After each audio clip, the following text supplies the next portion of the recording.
2025년 1월 22일 일용할 양식 말씀 열왕기상 13장 1절에서 10절 요절 2절 제목 여호와의 말씀으로 외쳐 보라 그때에 하나님의 사람이 여호와의 말씀으로 말미암아 유다에서부터 베델에 이르니 마침 여로보암이 제단 곁에 서서 분향하는지라 하나님의 사람이 제단을 향하여 여호와의 말씀으로 외쳐 이르되 제단아 제단아 여호와께서 이와 같이 말씀하시기를 다윗의 집에 요시야라 이름하는 아들을 낳으리니 그가 내 위에 분향하는 산당 제사장을 내 위에서 제물로 바칠 것이요 또 사람의 표를 내 위에서 사르리라 하셨느니라 하고 그날에 그가 징조를 들어 이르되 이는 여호와께서 말씀하신 징조라 제단이 갈라지며 그 위에 있는 재가 쏟아지리라 하매 여로보암 왕이 하나님의 사람이 베델에 있는 제단을 향하여 외쳐 말함을 들을 때에 제단에서 손을 펴며 그를 잡으라 하더라. 그를 향하여 편 손이 말라 다시 거두지 못하며 하나님의 사람이 여호와의 말씀으로 보인 징조대로 제단이 갈라지며 재가 제단에서 쏟아진지라. 왕이 하나님의 사람에게 말하여 이르되 청하건대 너는 나를 위하여 내 하나님 여호와께 은혜를 구하여 내 손이 다시 성하게 기도하라. 하나님의 사람이 여호와께 은혜를 구하니 왕의 손이 다시 성하도록 전과 같이 되니라. 왕이 하나님의 사람에게 이르되 나와 함께 집에 가서 쉬라 내가 내게 예물을 주리라.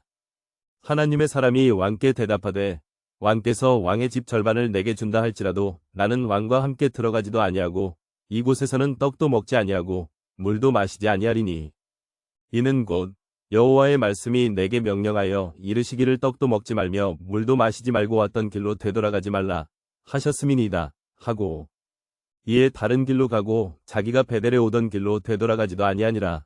유다에 사는 하나님의 사람이 여로보암을 찾아가 그가 만든 베델의 제단이 심판을 받을 것이라는 하나님의 말씀을 외쳐 전했습니다. 그 일은 약 300년 후 유다왕 요시야가 행할 신앙개혁 때 일어납니다. 하나님은 여로보암이 만든 우상의 제단을 싫어하셨습니다. 그 죄가 얼마나 끈질기게 이스라엘을 고통스럽게 할지 아셨고 반드시 심판하고자 하셨습니다.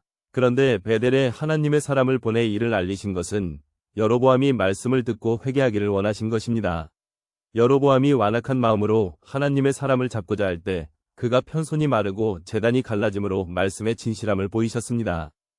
또 하나님의 사람의 간구를 들으시고 왕의 손을 회복시키심으로 하나님의 은혜를 나타내셨습니다.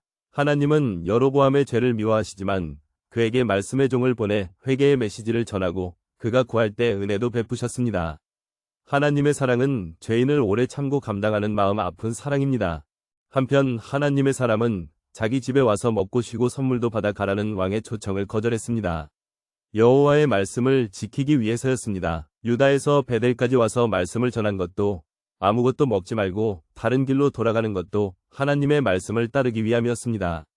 나라가 분열되고 우상의 제단이 세워진 어두운 시대에 하나님의 말씀을 따르며 말씀을 외쳐 전하는 선지자가 있다는 것이 하나님이 주시는 위로와 희망입니다. 적용. 어디로 가서 무엇을 해야 합니까? 한마디. 말씀이 명령하는 대로